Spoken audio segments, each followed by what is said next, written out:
In November 2017, a young woman in Nebraska prepared for what she thought would be an ordinary date. She snapped a photo, captioned "Ready for my date," and shared it with friends. That image would become the last glimpse of Sydney Loofe alive. What unfolded next shocked an entire community and captured national attention. A carefully orchestrated plan of deception, a gruesome crime that defied comprehension, and a legal battle that would determine whether Nebraska would execute its first woman in modern history. This is the complete story of Sydney Loofe, a story of trust betrayed, a life cut tragically short, and the relentless pursuit of justice that continues even today. Before we begin, please note that this case contains mature themes and graphic details. Viewer discretion is advised. If you find value in true crime content like this, please consider subscribing and hitting the notification bell. It helps us continue bringing you well-researched stories like Sydney's. Sydney Irene Loofe was born on August 21, 1993, in the small town of Broken Bow, Nebraska. Born to parents George and Susie Loofe, Sydney spent her early childhood in the even smaller community of Arcadia before her family relocated to Nebraska around the year 2000. From a young age, Sydney demonstrated a love for the outdoors that would define much of her character. She became known among family and friends as an exceptionally skilled angler, spending countless hours perfecting her fishing techniques on Nebraska's waterways. This passion for fishing wasn't just a hobby, it was a way for Sydney to connect with nature and find peace in her often turbulent world. During her school years, Sydney channeled her energy into athletics. She played both basketball and golf, showing promise in both sports. However, life threw her a curveball during her teenage years when she developed scoliosis, a condition that causes the spine to curve sideways. This diagnosis effectively ended her athletic aspirations, forcing her to step away from the sports she loved. Despite this setback, Sydney persevered and graduated from Oakdale High School in 2011. Following graduation, she found employment at her local Menards store, a home improvement retailer where she worked diligently as a store clerk. Her colleagues remember her as reliable and friendly, someone who took pride in helping customers find what they needed. However, beneath Sydney's outwardly positive demeanor lay struggles that many young adults face. Her mother, Susie, would later reveal that Sydney battled with anxiety and major depression. These mental health challenges became more pronounced as Sydney entered her 20s, affecting her daily life and relationships. The gravity of Sydney's mental health situation became clear in the days leading up to her disappearance. She had been having particularly difficult conversations with her family about her worsening depression and anxiety. Concerned for their daughter's well-being, her parents scheduled an appointment with a doctor to discuss antidepressant medication. They personally drove Sydney to this appointment, hoping it would be the first step toward better mental health. Tragically, this would be the last time Sydney's family would see her alive. The young woman who had overcome physical challenges and was working to address her mental health struggles was about to encounter something far more sinister than she could have ever imagined. To understand the heinous crime that befell Sydney Loofe, we must first examine the two individuals who orchestrated her demise: Bailey Marie Boswell and Aubrey Clifton Trail. These two people, brought together by circumstances that would prove deadly, each carried their own history of trauma and criminal behavior. Bailey Marie Boswell was born and raised in Leon, Iowa, but her life was marked by tragedy from the very beginning. When Bailey was still an infant, her biological father was killed in the most violent way possible. This early trauma set the stage for a life filled with instability and poor decision-making. Despite the tragedy in her personal life, Bailey initially showed great promise. In school, she excelled at athletics in ways that impressed coaches and peers alike. She became one of the fastest runners on her school's relay team, consistently posting times that put her at the top of the leaderboard. On the basketball court, she was equally impressive, regularly scoring dozens of points in games and demonstrating the kind of talent that catches the attention of college recruiters. Indeed, Bailey's athletic prowess was so remarkable that she was offered a scholarship to play college basketball. This opportunity represented a potential path to a better life, a chance to escape the difficulties of her past and build something positive for her future. However, this promising trajectory would not last. After her high school graduation, Bailey made choices that would derail her potential. She turned to substance abuse, a decision that would have cascading effects throughout her life. By 2016, her drug use had progressed to the point where she was facing legal consequences. A local newspaper in Cameron, Missouri documented her citation for possession of recreational substance paraphernalia, resulting in a $400 fine. Bailey's personal relationships were equally troubled. She was married to a man named Freddie Pennell, and together they had a daughter. However, according to Bailey's mother, Priscilla, the relationship between Bailey and Pennell was characterized by abuse on multiple levels. Priscilla described the relationship as physically, emotionally, and sexually abusive, painting a picture of a young woman trapped in a cycle of violence. The situation became so severe that authorities eventually had to intervene. Pennell's drug addiction had reached a point where Child Protective Services determined that neither parent was fit to maintain custody of their school-age daughter. The couple lost custody of their child, adding another layer of trauma and loss to Bailey's already complicated life. The physical abuse Bailey endured was particularly brutal. According to her mother's testimony, Pennell would beat Bailey even when she was pregnant, showing a complete disregard for both her well-being and that of their unborn child. In one particularly shocking incident, Pennell reportedly kicked Bailey in the face, demonstrating the level of violence she was subjected to in her daily life. Following this turbulent period, Bailey attempted to rebuild her life by moving to Princeton, Iowa. Her mother, Priscilla, supported this move, hoping that a change of scenery might provide Bailey with the fresh start she desperately needed. However, this attempt at rehabilitation proved unsuccessful, and Bailey's life continued on its downward trajectory. During this vulnerable period, Bailey made a connection that changed her entirely. According to prosecutors, Bailey actively sought out Aubrey Trail on Backpage, a now-defunct website that had become notorious for facilitating adult services and illicit activities. Prosecutors alleged that Bailey was specifically looking for what's commonly referred to as a sugar daddy, an older man willing to provide financial support in exchange for companionship or other services. If Bailey's background was troubled, Aubrey Clifton Trails was nothing short of horrific. His story began with childhood abuse so severe that it shaped every aspect of his behavior and decision-making. When Aubrey was just 2 years old, barely more than a toddler, he was already experiencing abuse at the hands of his own parents. The details of this early abuse are difficult to comprehend, but they were severe enough that his grandfather felt compelled to intervene and take custody of the child. For a brief period, Aubrey found safety and stability living with his grandfather. However, this respite would be temporary. Eventually, circumstances forced Aubrey to return to his parents' household, where the abuse resumed with even greater intensity. This time, it wasn't just his biological parents who posed a threat. His stepfather joined in the pattern of violence and neglect that had already defined Aubrey's young life. The instability in Aubrey's home life meant that he never had the chance to develop the secure attachments and coping mechanisms that most children take for granted. Instead of attending school regularly and building friendships, Aubrey found himself moving from one foster home to another, then to juvenile facilities, each placement representing another failure of the system designed to protect him. Growing up in poverty only compounded these challenges. Aubrey learned early that the world was a harsh and unforgiving place, where survival often meant making choices that others might find unthinkable.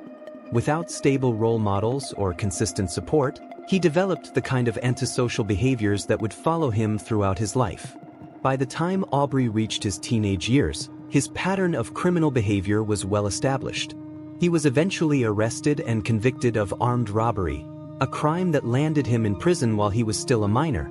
This early incarceration, rather than serving as a wake-up call or opportunity for rehabilitation, instead provided Aubrey with an education in more sophisticated criminal techniques.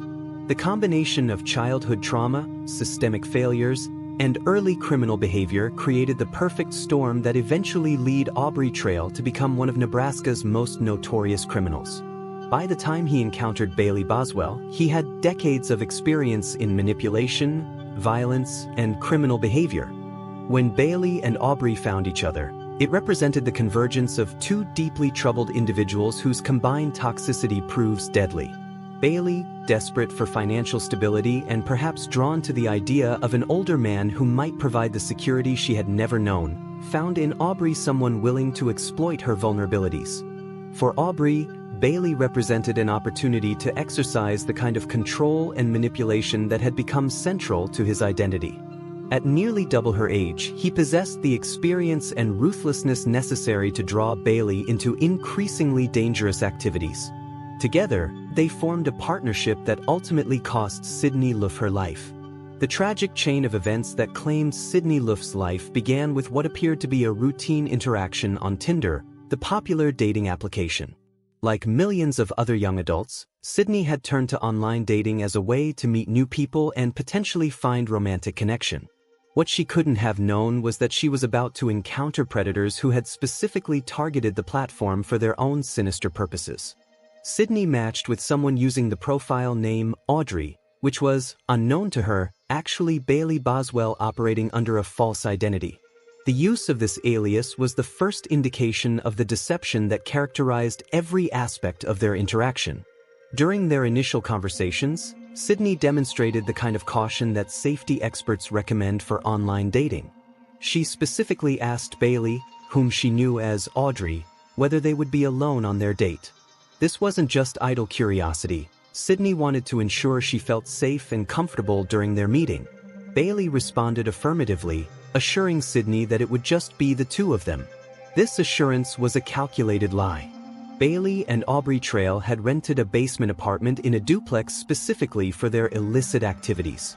They had committed to a 6-month lease on this space, suggesting that their plans extended far beyond a single encounter. The basement would serve as the location for Sydney's first date, though she had no way of knowing that Aubrey Trail would also be present, hidden away but very much part of the evening's agenda. The first date proceeded without any obvious signs of danger from Sydney's perspective. She returned home safely, apparently having enjoyed herself enough to agree to a second meeting. For Bailey and Aubrey, this first encounter served as reconnaissance, an opportunity to assess Sydney as a potential victim and to begin the psychological manipulation that made her more vulnerable during their next meeting. The second date was scheduled for November 15, 2017, and proved to be Sydney's last day alive. That morning, Sydney went about her normal routine, preparing for work at Menards and looking forward to another evening with someone she believed was a potential romantic interest. Before leaving for her date, Sydney took a selfie that became one of the most haunting images associated with this case. The photo showed her smiling, wearing the outfit she had carefully chosen for the evening. She captioned it, "Ready for my date," and posted it to her Snapchat story. This image, taken in a moment of anticipation and excitement, later served as crucial evidence in the investigation and as a heartbreaking reminder of Sydney's final moments of normalcy. What Sydney didn't know was that her movements were already being tracked. Cell tower data later revealed that both Bailey's and Aubrey's phones had been following a specific pattern throughout the day. The data showed their devices traveling from Sydney's rental home to her workplace at Menards, indicating that they had been surveilling her routine and waiting for the optimal moment to put their plan into action. The technological evidence painted a chilling picture of premeditation. These weren't crimes of opportunity or passion. They were calculated acts carried out by individuals who had invested significant time and effort into planning Sydney's abduction and demise.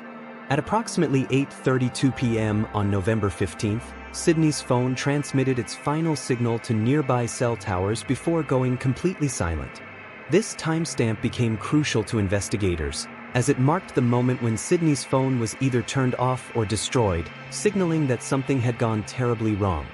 As Sydney's phone fell silent on that November evening, her family had no idea that their beloved daughter and sister had just become the victim of one of Nebraska's most calculated and brutal crimes.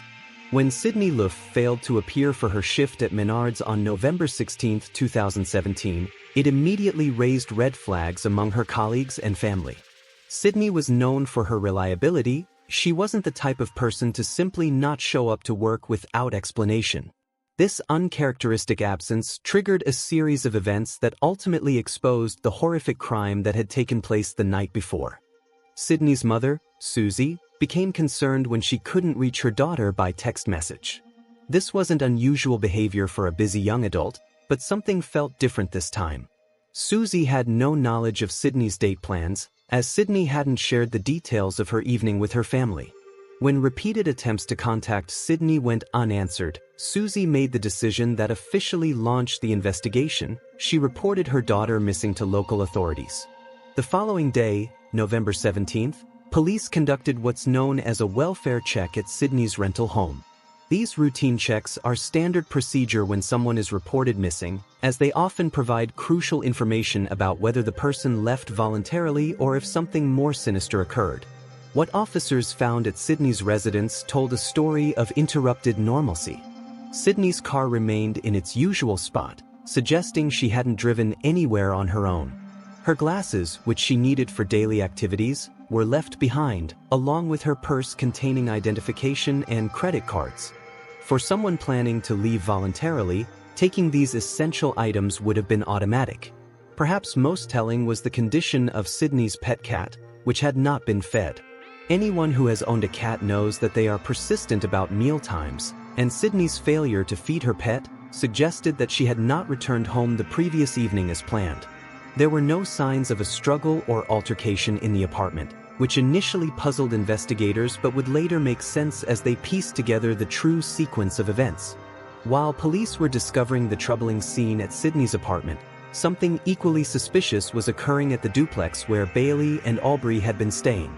The property's owner began receiving complaints about an overwhelming chemical odor emanating from the basement apartment the couple had rented. The smell was so powerful and acrid that it was causing physical reactions in people exposed to it. One member of the property owner's family became violently ill, experiencing both nausea and breaking out in hives after being exposed to the fumes. The intensity of this odor was far beyond what one might expect from normal cleaning activities. Adding to the strangeness of the situation was the fact that Bailey and Aubrey had their air conditioning unit running despite it being November in Nebraska. Anyone familiar with Midwestern weather knows that running an air conditioner during the cold autumn months is highly unusual and would typically indicate an attempt to manage indoor air quality rather than temperature. These details, the chemical odor, the physical reactions it caused, and the unusual use of air conditioning in cold weather, later proved to be evidence of Bailey and Aubrey's attempts to manage the aftermath of their crime. One of the most crucial breakthroughs in the early investigation came not from law enforcement, but from Sydney's friend Brooklyn McChrystal. Sydney had confided in Brooklyn about her dating plans, mentioning that she was meeting someone from Tinder. When Sydney disappeared, Brooklyn took it upon herself to try to identify this mysterious date. Brooklyn's approach was both methodical and brilliant in its simplicity. She began swiping through Tinder profiles systematically, looking for the person Sydney had been communicating with. After examining countless profiles, she eventually found the account belonging to Audrey, the fake identity Bailey had been using. Brooklyn then took a calculated risk. She swiped right on Audrey's profile and initiated a conversation. Bailey, still maintaining her false identity and unaware that Sydney had already been reported missing, responded to Brooklyn's messages. In what would prove to be a crucial mistake, Bailey provided Brooklyn with her phone number. Brooklyn immediately turned this information over to authorities, providing investigators with their first concrete lead. This phone number became a key piece of evidence that allowed police to track Bailey and Aubrey's movements and ultimately connect them to Sydney's disappearance. Armed with the phone number Brooklyn had obtained, investigators were able to use cell tower data to track the movements of Bailey and Aubrey's devices. This technological detective work revealed a disturbing pattern. The phones had traveled from Sydney's residence to her workplace, then to the basement apartment in Wilber where the couple had been staying. Within just 2 days of Sydney being reported missing, Saline County Police had identified the Wilber duplex as the last location where Sydney's phone had transmitted a signal. This rapid progress was due to the combination of Brooklyn's citizen investigation and the technological tools available to law enforcement. Officers conducted a welfare check at the duplex, knocking on the door of Bailey and Aubrey's basement apartment. When no one answered, they obtained permission from the landlord to enter the premises. What they discovered inside was disturbing but not immediately incriminating. There was the overwhelming smell of bleach that had been bothering the property owner. The intensity of the chemical odor was far beyond what would be expected from normal cleaning activities. It was clear that someone had used large quantities of bleach in the space recently, but officers couldn't immediately determine why. The apartment itself appeared relatively normal, with no obvious signs of violence or struggle. Recognizing that they needed more time and resources to properly examine the premises, investigators returned the following day with a search warrant.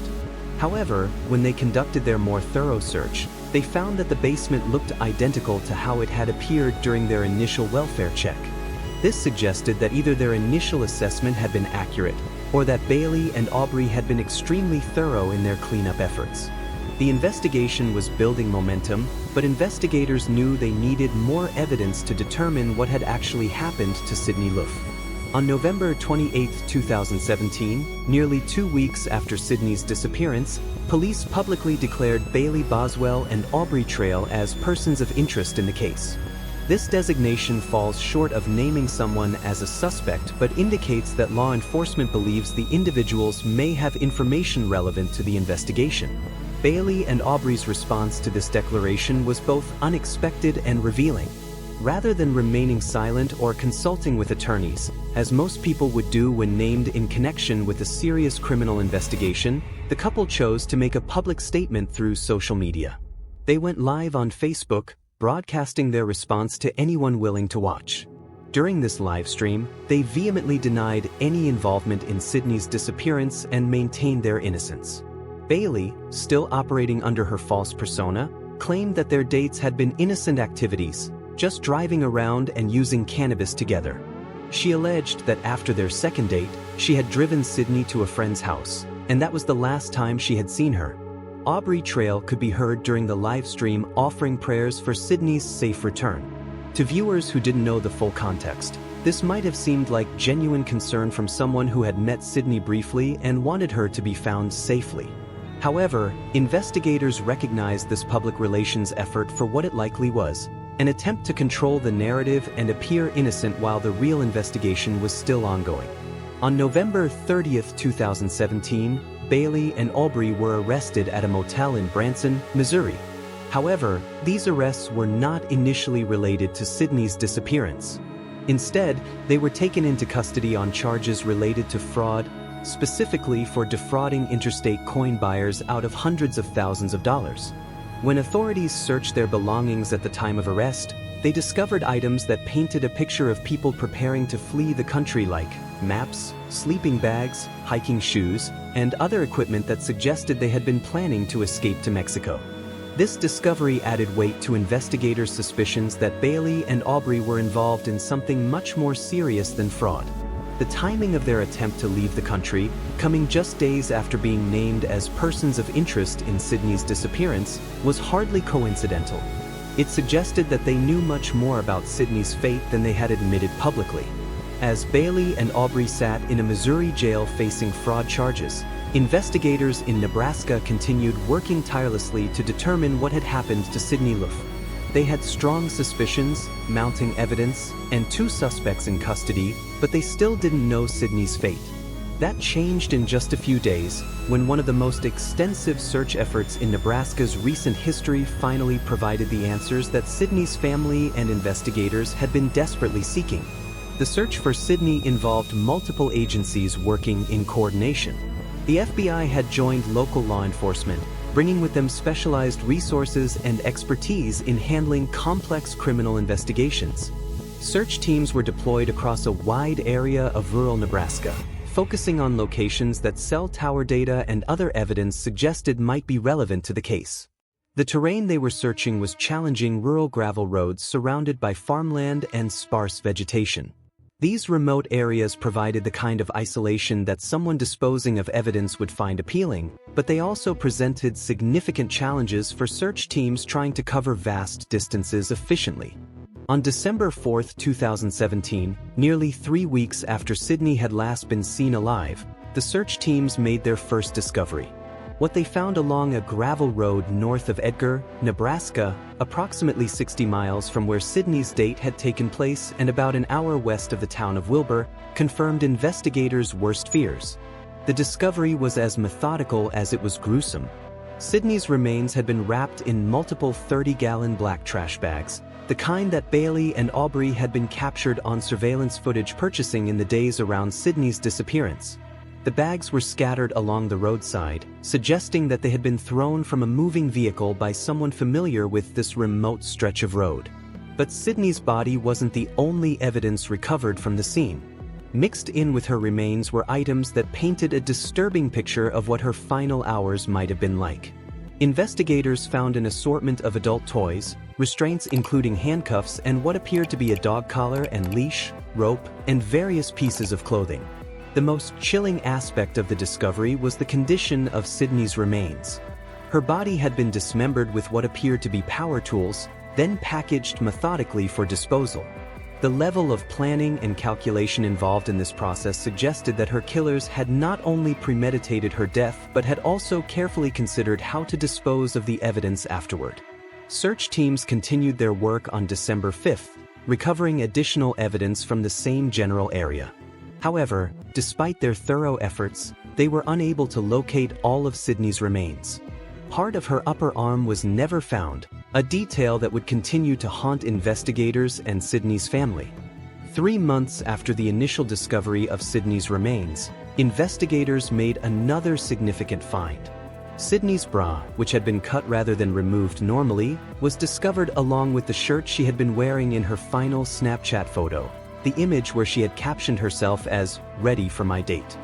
The recovery of these clothing items served multiple purposes for the investigation. First, they provided additional physical evidence that could potentially yield DNA or other forensic information. Second, they helped confirm that the remains found in December were indeed those of Sydney Loofe. Finally, the condition of these items, particularly the fact that her bra had been cut rather than removed, suggested that Sydney had been restrained or incapacitated when they were removed.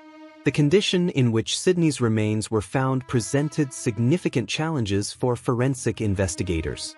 The dismemberment had been carried out with what appeared to be power tools, making it difficult to determine the exact cause of death from the physical evidence alone. Additionally, the time that had passed between Sydney's death and the discovery of her remains complicated the forensic analysis. However, investigators were able to extract some crucial information from the evidence. They found traces of Sydney's blood on certain items recovered from the scene, including a rubber glove and a pair of pants. While they couldn't definitively determine who had worn these items, their presence suggested that the people responsible for Sydney's death had attempted to protect themselves from contamination during the disposal process. Perhaps most significantly, investigators found pieces of electrical wire scattered near Sydney's remains. This wire later became crucial evidence when Aubrey Trail confessed to using similar wire to strangle Sydney. The fact that this wire was found with her remains supported the confession details that Trail eventually provided. With Sydney's remains recovered and significant physical evidence in hand, investigators began building a comprehensive case against Bailey Boswell and Aubrey Trail. The evidence from the disposal site, combined with the surveillance footage of the suspects purchasing supplies, cell tower data tracking their movements, and the suspicious circumstances at their basement apartment, was beginning to paint a clear picture of premeditated murder. However, investigators knew that physical evidence alone might not be enough to secure convictions in such a complex case. They needed additional evidence such as confessions, witness testimony, or other proof to ensure that Sydney's killers faced appropriate consequences for their actions. What they couldn't have predicted was that Aubrey Trail would eventually provide that additional evidence himself through a series of confessions that revealed the full scope of the horror that Sydney had endured in her final hours. As Bailey Boswell and Aubrey Trail sat in custody facing charges related to Sydney Loofe's death, the case took an unexpected turn. Aubrey Trail, perhaps recognizing that the evidence against him was overwhelming, began to confess. However, these confessions proved to be as contradictory as they were disturbing, creating a complex web of admissions, denials, and recantations that would challenge investigators and prosecutors. Trail's initial confession was straightforward in its claim of sole responsibility. Speaking from his jail cell, he told investigators that he alone had killed Sydney Loofe, absolving Bailey Boswell of any direct involvement in the actual act of violence. This confession carried a chilling element that revealed something about Trail's mindset. He referenced the law of retaliation and expressed his desire to be executed for Sydney's killing. This wasn't the statement of someone showing remorse for an accidental death or a crime of passion. Instead, Trail's words suggested someone who understood the gravity of what he had done and was willing to accept the ultimate punishment. The reference to retaliatory justice indicated that Trail viewed his potential execution not as an unjust punishment, but as an appropriate response to his actions. Trail's subsequent confession introduced new elements that contradicted his initial account. In this version, he claimed that Sydney had actually gone on a third date with Bailey on November 16th, the day after her phone had last transmitted a signal. This timeline was immediately problematic for investigators, as they had clear evidence that Sydney's phone had stopped working on November 15th. This confession suggested that Trail was either confused about the timeline of events, deliberately lying to minimize the premeditated nature of the crime, or trying to create reasonable doubt about the prosecution's theory of the case. The claim of a third date was inconsistent with all other evidence, including cell tower data, witness accounts, and Sydney's failure to appear for work on November 16th. In what would become one of the most disturbing aspects of the case, Trail's third confession introduced claims about Sydney's death occurring during a sexual encounter. According to this version, the three individuals, Sydney, Bailey, and Trail, were supposed to participate in what Trail described as a sexual fantasy involving him with two women. Trail claimed that part of this fantasy involved him choking Sydney, but that she had died accidentally when the choking went too far. This confession attempted to paint Sydney's death as the result of consensual activity that had gone tragically wrong, rather than as a premeditated act of violence. However, this account raised numerous red flags for investigators. There was no evidence that Sydney had consented to any such activity, and the presence of restraints and the methodical disposal of her body suggested planning that went far beyond an accidental death during consensual activity. Perhaps recognizing that his sexual fantasy explanation wasn't credible, Trail modified his confession yet again. In this version, he recanted the claims about threesomes and sexual fantasies, but maintained that he had accidentally choked Sydney to death. This confession suggested that the choking had occurred for reasons other than sexual gratification, though Trail didn't provide clear explanations for what those reasons might have been. The pattern of these changing confessions suggested that Trail was struggling to find a version of events that might minimize his legal exposure while still admitting to some level of responsibility for Sydney's death. In what may have been his most revealing confession, Trail told FBI investigators about what he claimed was his occupation. According to this account, Trail's job involved making movies catering to people with extreme sexual interests, what he described as special kinds of kinks.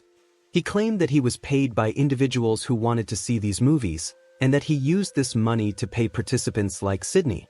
Most disturbing was Trail's admission that he knew full well that activities involving choking could lead to death. This confession suggested not only premeditation but also that Sydney's death might not have been his first victim. The business model he described, paying vulnerable individuals to participate in increasingly dangerous activities, painted a picture of systematic exploitation and violence. This confession was particularly damaging to Trail's legal position because it demonstrated knowledge of the potential consequences of his actions. He couldn't claim that Sydney's death was purely accidental if he admitted that he knew the activities he was filming could be lethal. Despite the contradictory nature of Trail's various confessions, some details proved to be accurate and helpful to investigators. In one confession, Trail provided specific information about where he had disposed of Sydney's cell phone. He directed investigators to Wilber's Czech cemetery, where they indeed found not only Sydney's phone but also her driver's license and credit card. This recovery was significant for several reasons. First, it corroborated at least some aspects of Trail's confessions, lending credibility to other details he had provided. Second, it provided additional physical evidence linking Trail to the crime scene and to Sydney's personal belongings. Finally, it demonstrated that Trail had detailed knowledge of the disposal process, supporting the prosecution's theory that Sydney's death had been carefully planned and executed. While Trail was providing his various confessions to law enforcement, he was simultaneously attempting to coordinate his story with Bailey Boswell.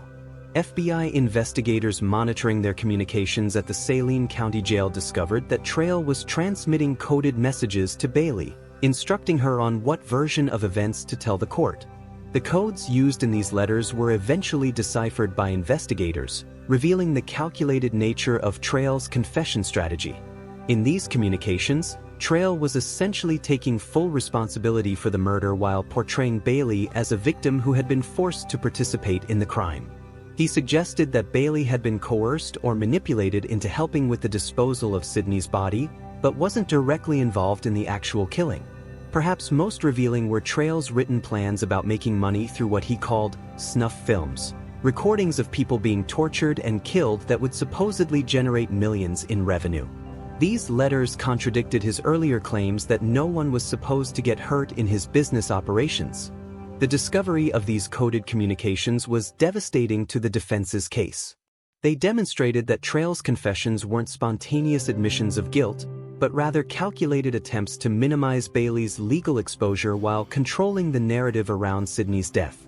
In one of his confessions, Trail claimed that he had recorded Sydney giving consent to be choked, suggesting that there was video evidence that would support his claims about consensual activity gone wrong. However, this tape was never found, and Trail later recanted this claim, admitting that no such recording existed. This false claim about a consent recording was particularly manipulative because it suggested that Sydney had willingly participated in dangerous activity. The fact that Trail later admitted this was a lie demonstrated the lengths to which he was willing to go to avoid full responsibility for his actions. As the case against Bailey Boswell and Aubrey Trail moved toward trial, prosecutors methodically assembled a comprehensive picture of premeditation and calculated violence. The evidence they gathered painted a chilling portrait of two individuals who had spent considerable time and effort planning Sydney Loofe's abduction, assault, and murder. The prosecution's case relied heavily on surveillance footage from multiple locations, creating a timeline that demonstrated the defendant's activities before, during, and after Sydney's disappearance. This technological evidence would prove crucial in establishing both the premeditated nature of the crime and the defendant's movements during the critical time period. Security cameras at the Falls City Grand Weaver Hotel had captured footage of Bailey and Trail weeks before Sydney's disappearance. Hotel clerks testified that they witnessed a woman who could have been Sydney at the hotel with the defendants during this earlier time period. This evidence suggested that the defendants might have been targeting potential victims for weeks before Sydney's actual death, indicating a pattern of predatory behavior. On November 14th, the day of Sydney's first date, surveillance cameras at a Best Western hotel in Lincoln recorded Bailey and Trail checking in at 4 p.m. The timing and location of this check-in were significant because the hotel was located near the Menards store where Sydney worked. This wasn't a coincidence, it positioned the defendants perfectly to begin their surveillance of Sydney's daily routine. The most damning evidence came from the extensive surveillance footage of Bailey and Trail's shopping activities on November 15th, the day Sydney would die. This footage revealed a systematic acquisition of tools and supplies that would later be used in Sydney's murder and dismemberment. At 11:30 a.m. on November 15th, the defendants were captured on camera at Aardvark Antique Mall, where they purchased a folding saw, a weeder, and food grinders. The selection of these items was particularly chilling. They weren't random purchases, but rather tools specifically chosen for their utility in dismembering a human body. The cell tower data from this time period revealed another disturbing detail. After making these purchases, the defendants positioned themselves near Sydney's residence, apparently waiting for her to leave for work. The data showed their phones following the same route that Sydney would have taken to reach Menards, suggesting that they were shadowing her movements throughout the day. At Menards itself, surveillance cameras captured Trail entering the store at noon, just as Sydney was finishing her shift and preparing to leave. The footage showed Trail looking over his shoulder at Sydney as she exited, confirming that he was specifically tracking her movements and timing his own actions accordingly. Trail's purchases at Menards were equally revealing. He bought what appeared to be innocent items: an air freshener, cotton cord, drain cleaner, protein bars, a thermometer, and lighters. However, when viewed in the context of the other purchases and the subsequent crime, these items took on a more sinister significance. The cotton cord could be used for restraints, the drain cleaner for cleanup, and the air freshener to mask odors. While Sydney was at work, completely unaware that she was being stalked, Bailey and Trail visited Home Depot to continue their shopping for murder supplies.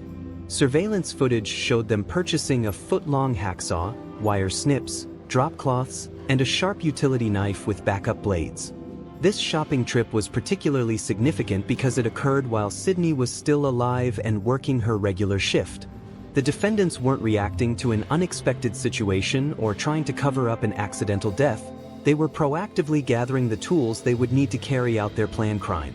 The defendants' shopping didn't end with their visits to Menards and Home Depot. Additional surveillance footage captured them at various other retailers, systematically acquiring the supplies they would need for Sydney's murder and disposal. Particularly damning was footage from a Dollar General store showing Bailey purchasing bleach and plastic bags just a few hours before Sydney's second date. The timing of this purchase, so close to when Sydney died, demonstrated that the defendants knew exactly what they were planning to do. After Sydney's death, surveillance footage captured Bailey at a grocery store in Wilber, purchasing additional bleach, plastic trash bags, and a trash bin. These post-murder purchases showed the defendants' efforts to manage the cleanup and disposal process. Store managers from both Dollar General and the grocery store testified during the trial, providing crucial testimony that connected the surveillance footage to the physical evidence found with Sydney's remains. The manager from Dollar General confirmed that the barcodes on the bleach bottles and plastic bags found near Sydney's body matched exactly with the items shown on Bailey and Trail's receipts. This testimony was devastating to the defense because it created an unbreakable link between the defendants' purchases and the crime scene. The bags containing Sydney's remains weren't random containers. They were specifically the ones that Bailey had purchased in preparation for disposing of her body. Beyond the surveillance footage, cell tower data provided prosecutors with a minute-by-minute account of the defendants' movements during the critical time period. This data showed the defendants' phones traveling to and from the area where Sydney's remains were eventually discovered, both on the night of her death and in the days following. The cell tower evidence was particularly powerful because it was objective and couldn't be disputed. Unlike witness testimony or confessions that might be questioned or recanted, the cell tower data provided an electronic trail that clearly placed the defendants at the disposal site during the time frame when Sydney's body would have been dumped. Despite the extensive evidence recovered from the disposal site and the defendants' extensive shopping documentation, authorities were never able to locate the actual cutting tools used to dismember Sydney's body. The hacksaw, tree saw, and other implements had apparently been disposed of separately, demonstrating the defendants' awareness that these tools would be particularly incriminating evidence. However, investigators were able to analyze other items found at the scene. They discovered handcuffs, rope, a dog collar and leash, and various adult toys. While Sydney's DNA couldn't be found on these specific items, possibly due to cleaning or the time that had elapsed, their presence supported the prosecution's theory about the nature of Sydney's final hours. The pieces of electrical wire found scattered near Sydney's remains proved to be crucial evidence. Trail later admitted that he had used similar wire to strangle Sydney, and forensic analysis found limited support for Trail's DNA on the wire's surface, though the quality of the latent prints was too poor to make a definitive identification. Blood evidence provided some of the most conclusive forensic proof of the defendants' involvement. Sydney's blood was found on a rubber glove and a pair of pants discovered at the scene. While authorities couldn't definitively determine who had worn these items, their presence strongly suggested that the people responsible for Sydney's death had taken precautions to avoid contamination during the disposal process.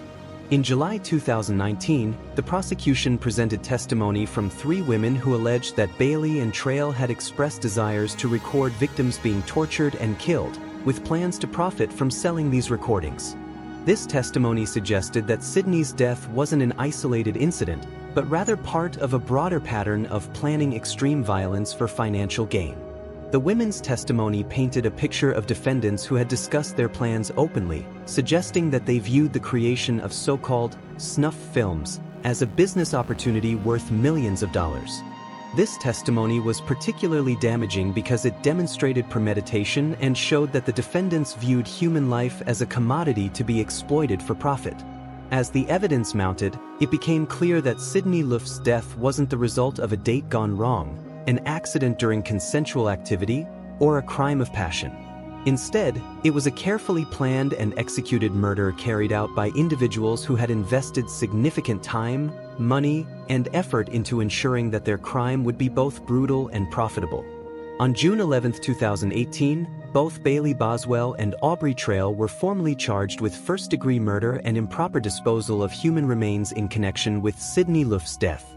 Judge Johnson presided over the initial proceedings in Wilber, Nebraska, setting the stage for what would become one of the most closely watched criminal cases in the state's recent history. The following day, both defendants made their first court appearance, where they entered pleas of not guilty to all charges.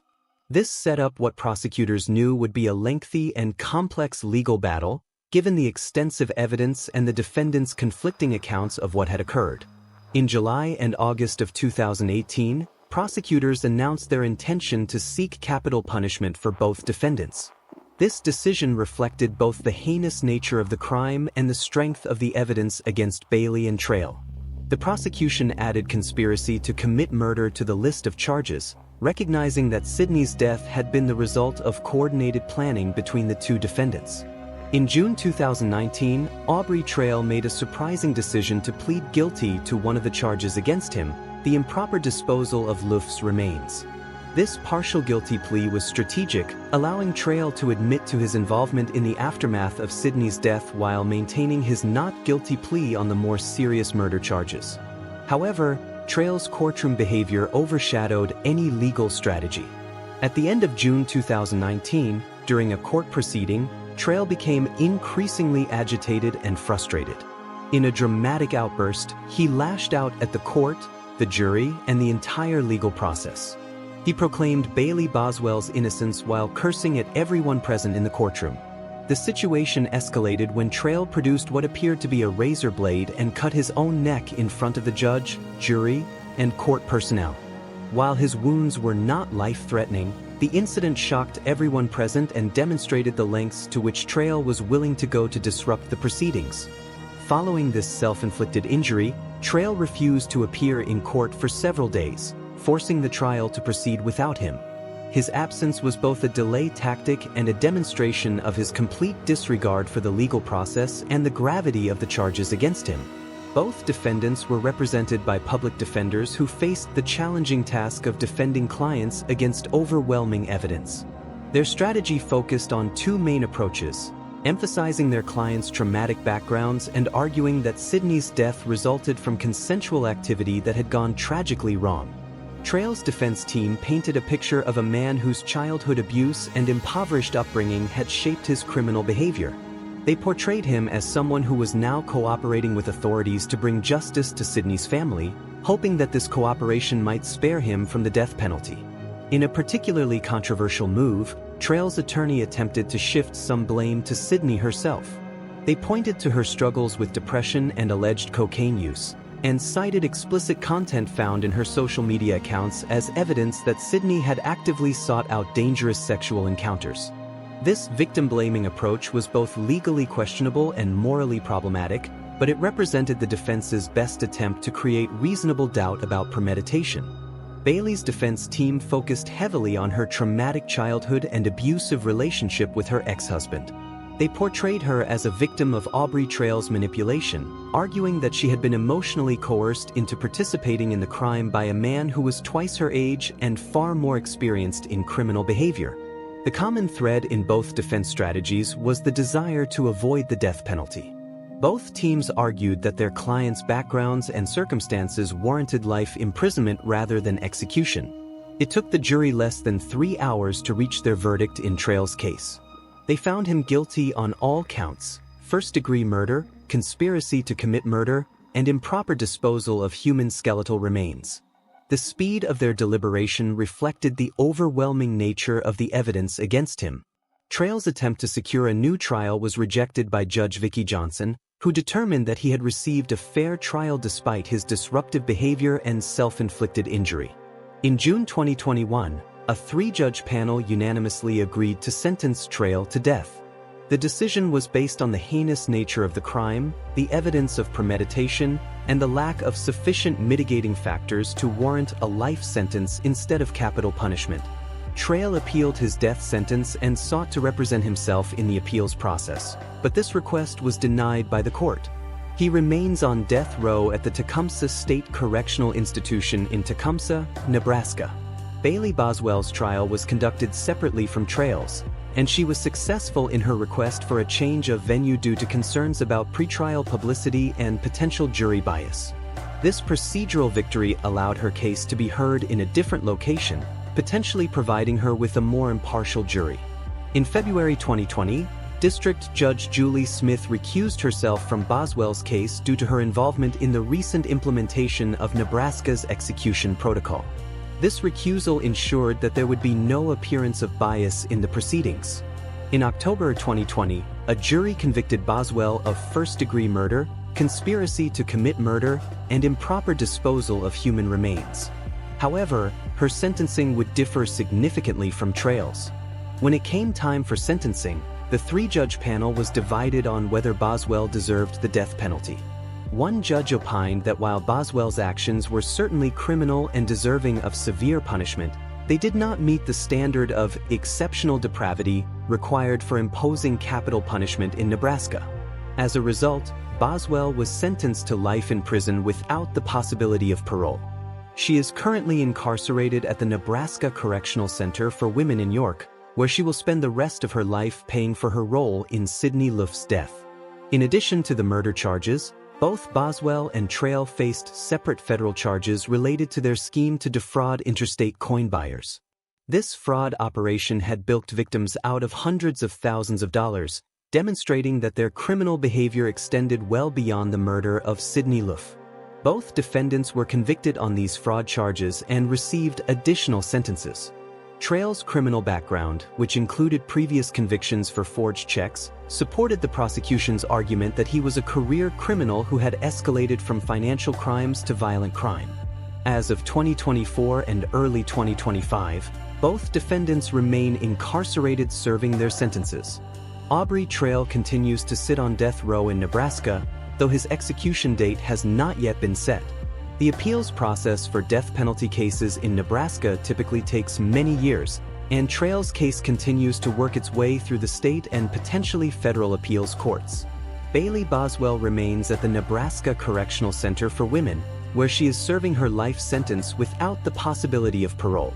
Unlike Trail, she is not pursuing active appeals of her conviction, having accepted her fate. The case continues to serve as a stark reminder of the dangers that can lurk behind seemingly innocent online dating interactions, and has led to increased awareness about personal safety in the digital dating world. The murder of Sydney Loofe represents one of the most calculated and heinous crimes in Nebraska's recent history. What began as a young woman's attempt to find companionship through online dating ended in a tragedy that shocked investigators, the legal community, and the public at large. Sydney's story serves as more than just a cautionary tale about online dating safety. It highlights the importance of robust law enforcement investigation, the power of technological evidence in solving complex crimes, and the crucial role that friends and family can play in seeking justice for victims. Brooklyn McChrystal's decision to investigate Sydney's Tinder date herself provided the initial breakthrough that led to the identification and eventual conviction of Sydney's killers. Her actions demonstrate how ordinary citizens can make extraordinary contributions to seeking justice.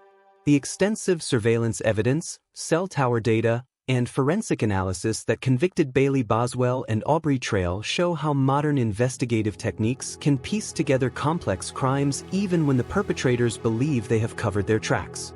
For Sydney's family, no verdict could ever truly provide closure or bring back their beloved daughter and sister. However, the convictions of Bailey Boswell and Aubrey Trail ensure that they will never again have the opportunity to prey upon innocent victims.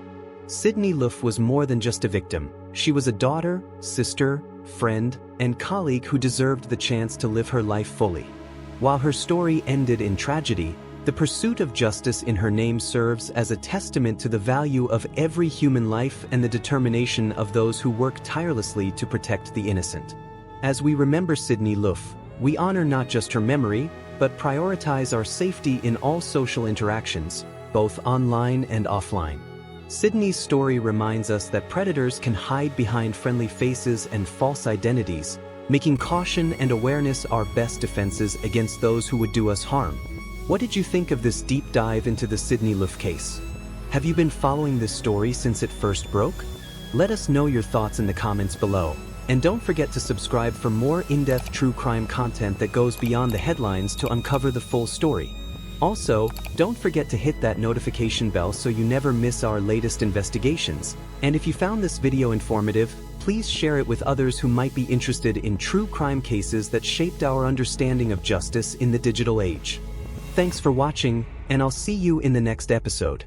Till then, stay safe, stay aware,